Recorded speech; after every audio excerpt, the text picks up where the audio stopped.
يعني ان ازاي المعاني الحقيقيه بقى للانسان المصري او الانسان ايوه الطيب جدا يعني. ان انت ممكن تبقى عايز تحقق حاجه مش شرط لحد من القريبين منك. ايوه.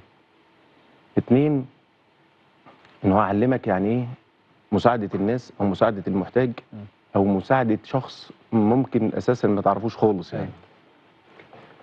هو توفى في 9/4 اللي فات ده، الله يرحمه. الله يرحمه.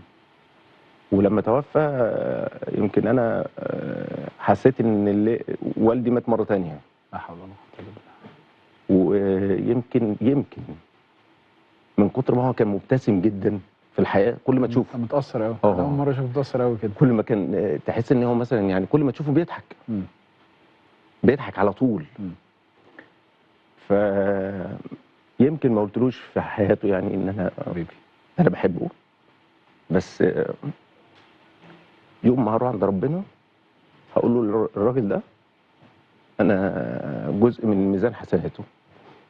انا اتعلمت عنده او اتعلمت معاه يعني معنى حلو جدا ان مش شرط الكاميرا تلقط حاجه، صح، لكن في رب بيرحم. هو المهم قوي ان هو يشوفك. مش شرط الكاميرا تلقطك في موقف انساني او موقف جدعنه او موقف شهامه ولا حاجه. انت جميل يا كابتن. الرحمه اللي جميل. انت اللي جميل والله العظيم. جميل جمال.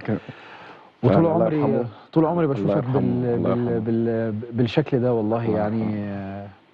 انك تبقى فاكر ده وعارف ده وممتن لده، دي حاجه بشوفها رساله يا مهند. انت اول مره اشوفك متاثر، اول مره يا كابتن سيد. لا هو حاجه كده انقرضت في الحياه الحقيقه.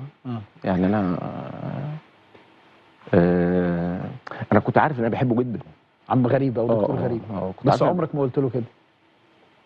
مش عارف ده برضو بخل عندي ولا بخل مشاعر ولا ايه بالظبط. مش بخل ولا حاجه، لكن حسيت ان انا في حته مني راحت. يعني عارف لما بني ادم حياته كلها، هو جاله زهايمر في الاخر في اخر سنتين. والله العظيم يا ابراهيم، والله العظيم ما في مره زرته وهو في المرض ده غيره بيقول لي عندكم مين؟ هتلعبوا مين؟ هو عنده زهايمر. هتلعبوا مين؟ هو بيشتغل على قديمه. ايوه انت عارف؟ ايوه. هتلعبوا مين؟ جبتوا مين؟ الفرق بينكم وبين الزمالك قد ايه؟ انت عامل ايه؟ حد مزعلك في النادي؟ حد مضايقك في النادي؟ انت يعني الله يرحمه ويغفر له. الله يرحمه ويغفر له.